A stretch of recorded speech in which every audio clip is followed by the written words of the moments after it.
Bienvenue sur Africa 24 dans cette nouvelle édition de l'information. Voici les titres de l'actualité.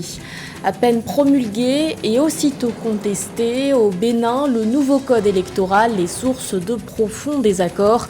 La plateforme électorale des organisations de la société civile a lancé un appel au chef de l'État pour une seconde lecture du texte.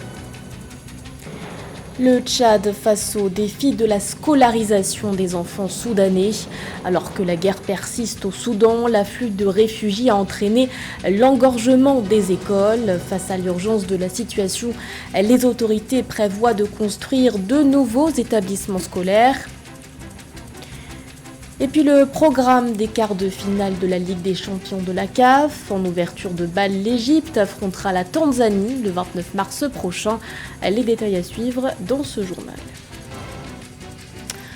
Mais tout d'abord, le Sénégal toujours au rythme d'une campagne électorale express. Après de multiples rebondissements, les citoyens sont appelés aux urnes ce dimanche pour élire leur nouveau président. 19 candidats sont en lice pour succéder aux dirigeants sortant Macky Sall. Et une candidature en particulier se démarque, celle de Anta Babacar Ngom. Elle est la seule femme candidate au scrutin du 24 mars.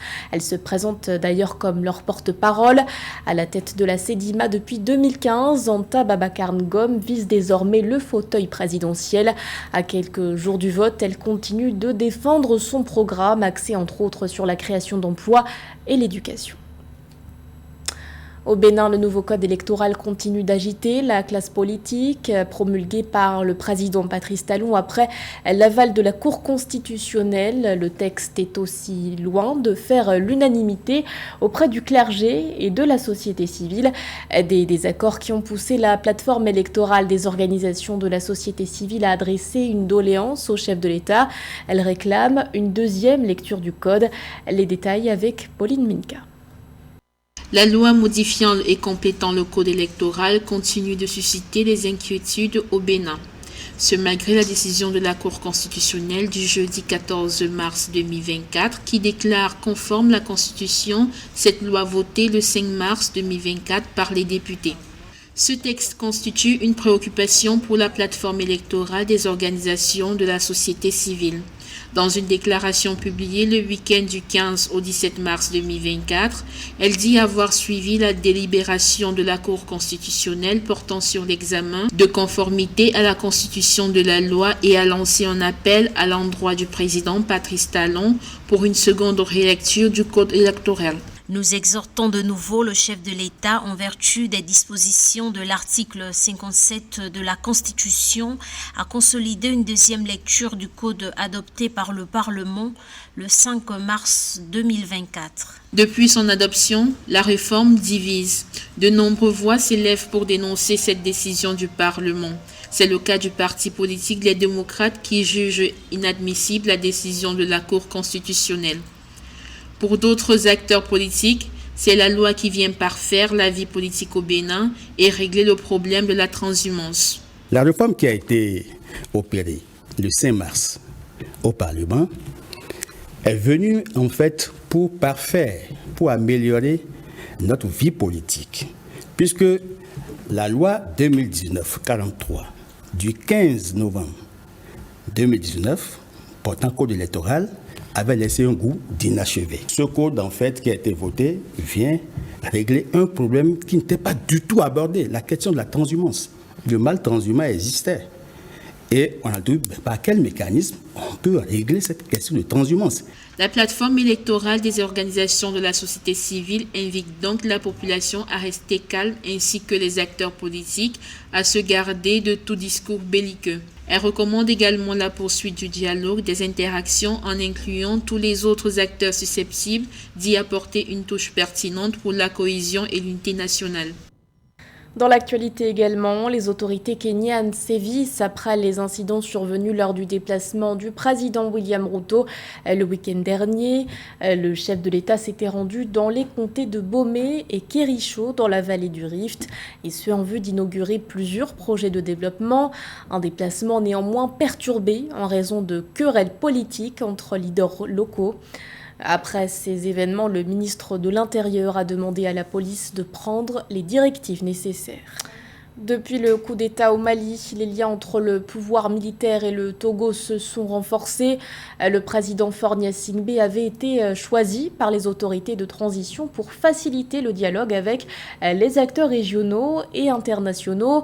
Une diplomatie applaudie par le Mali. Le Premier ministre malien, Choguel Maïga, salue une position indépendante, Lefty Onou.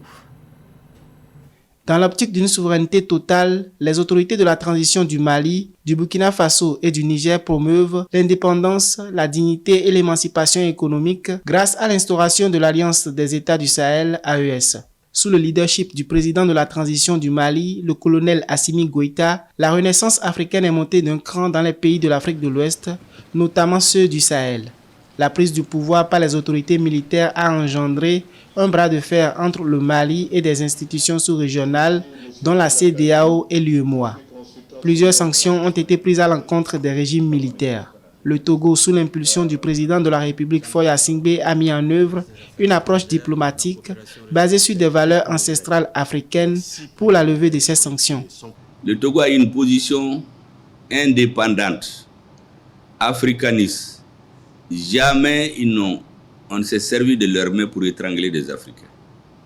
Au contraire, ils appellent toujours les belligérants, essayez de vous comprendre. Avec le temps, ça finit par s'imposer.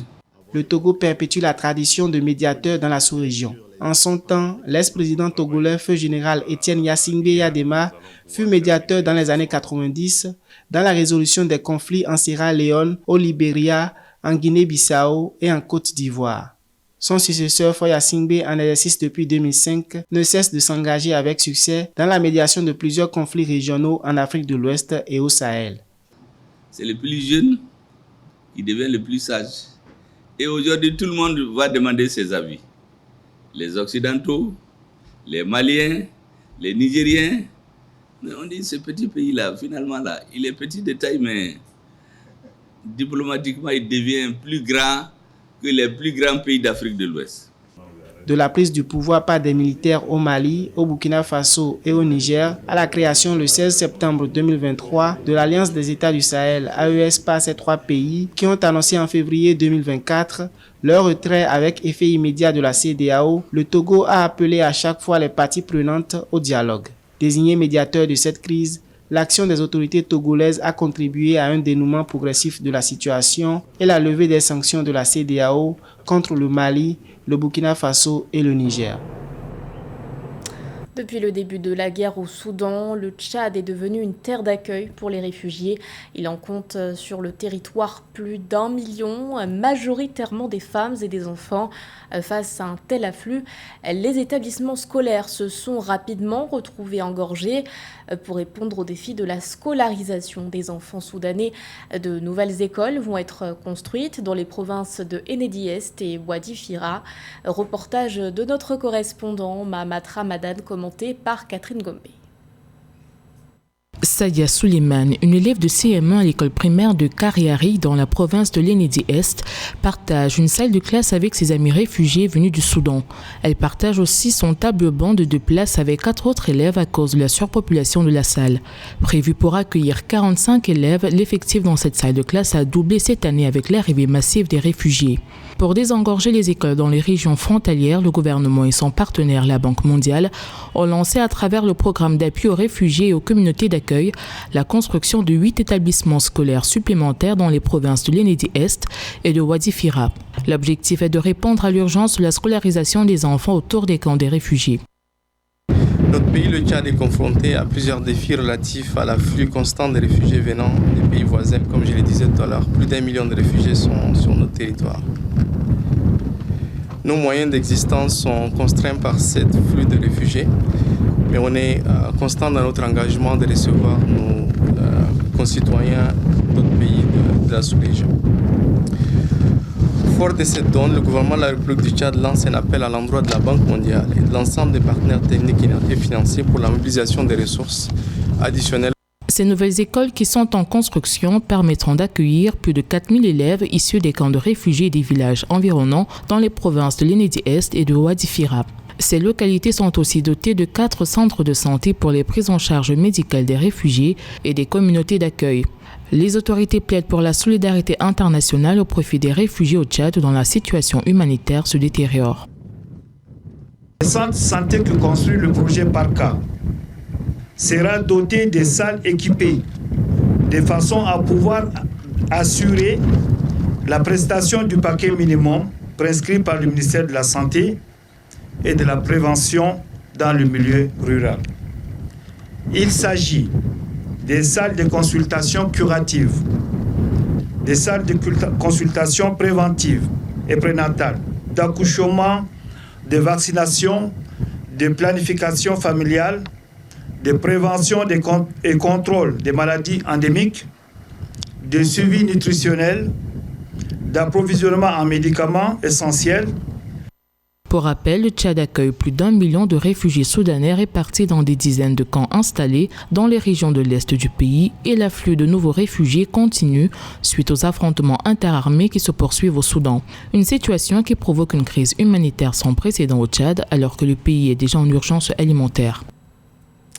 Le Cameroun pourrait connaître ces 3 prochains mois d'intenses précipitations selon l'Observatoire national sur les changements climatiques. Plusieurs régions sont concernées, dont celle du centre ou encore du littoral. Mais qui dit forte précipitation dit aussi risque d'inondation. Face à un tel risque, des opérations d'assainissement sont menées dans certains quartiers. Reportage de notre correspondant Séverin Douque. L'opération consiste principalement à dégager les rigoles et caniveaux des déchets qui obstruent la circulation des eaux, des bouteilles plastiques majoritairement. Ici, dans ce bas-fond de la Cité Verte ou à la briqueterie, des quartiers de l'arrondissement de Yaoundé 2e, les populations regroupées en comité de développement s'organisent pour assurer l'effectivité de cette activité hebdomadaire qui permet d'assainir l'environnement et de prévenir les inondations en cette période de précipitations abondantes. Donc chacun à son niveau doit mettre la main dans la pâte pour assainir le quartier. Nous accompagnons la commune qui vient nous aider, la commune qui nous aide à assainir nos quartiers. Nous aidons, le maire il est sur le terrain, il vient toucher du doigt l'égalité des populations que nous sommes. Donc comme nous louons cette initiative, nous adhérons, nous tous nous travaillons pour enlever ces bouteilles, pour que nous-mêmes nous puissions bien vivre dans nos quartiers, pour éviter les inondations qui détruisent nos différentes maisons, qui détruisent nos vies humaines, qui détruisent nos biens matériels. L'économie cyclique est l'une des ambitions que nourrissent les autorités locales à travers la collecte de ces déchets plastiques. Au Cameroun, les déchets issus de l'utilisation du plastique constituent environ 10% des 6 millions de tonnes des déchets municipaux. De la matière première est véritable mine d'or tant il est possible de donner une seconde vie à ces déchets et d'en faire une réelle source de richesse à même de booster l'économie locale et générer plusieurs emplois. Entre production de pavés, diesel, biogaz ou d'objets de décoration, l'industrie du recyclage plastique est en pleine croissance. Malheureusement, son impact dans l'économie camerounaise reste mitigé avec une contribution au PIB évaluée à moins de 1%. Pour améliorer cette contribution, les autorités locales multiplient les initiatives.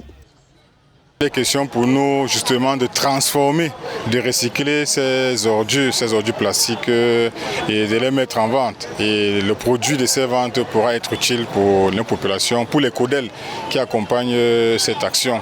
J'aime souvent le dire, l'ordure c'est de l'or qui dure.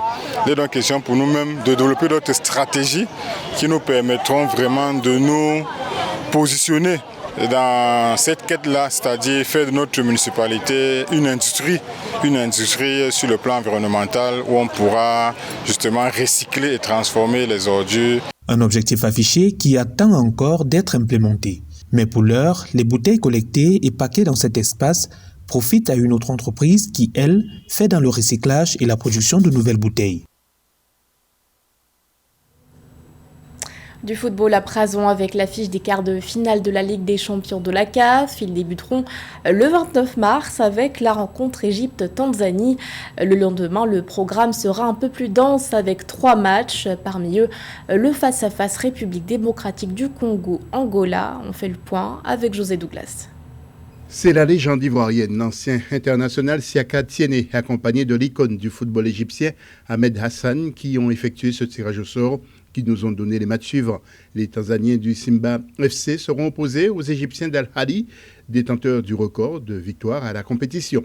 Les Congolais du TP Mazembe accueilleront l'Atlético Petróleos d'Angola à Lubumbashi à l'aller avant de se rendre à Luanda pour le match retour. Le TP Mazembe qui a remporté le trophée en 2015. L'Espérance sportive de Tunis, quadruple championne de Tunisie, sera opposée à la SEC Mimosa, vainqueur en 1998. Et enfin, un autre géant tanzanien, Young Africans, finaliste de la Coupe de la Confédération la saison dernière, jouera contre Mamelodi Sundowns d'Afrique du Sud, vainqueur de l'édition de 2016. J'ai regardé le tirage, mais je n'ai pas de pensée immédiate car je dois observer l'adversaire de près. J'ai regardé tous les adversaires, j'ai regardé tous les matchs de la Ligue des Champions, mais j'ai regardé en tant qu'entraîneur, pas en tant qu'analyste. Après avoir terminé en tête du classement du groupe A devant le TP Mazembe, les Sud-Africains de Mamelodi sont dans l'inconnu avant de rencontrer les Young Africans, car c'est la première fois que les deux équipes s'affrontent en Ligue des Champions. Ils ont un bon entraîneur en Miguel Gamondi. Il était à Sundowns, ils sont très organisés, très structurés. Avant de tirer des conclusions, je dois me concentrer sur le prochain match de la Coupe en Afrique du Sud. Quand tout le monde s'attend à ce que vous gagniez, ce sont les plus difficiles. Match aller les 29 et 30 mars avec Simba FC Al-Hali, TP Mazembe Atlético Petróleos, Espérance sportive de Tunis à SEC Mimosa et Young Africans Mamelodi Sundowns. Match retour les 5 et 6 avril 2024. Un mot également sur le tirage des quarts de finale de la Coupe de la Confédération.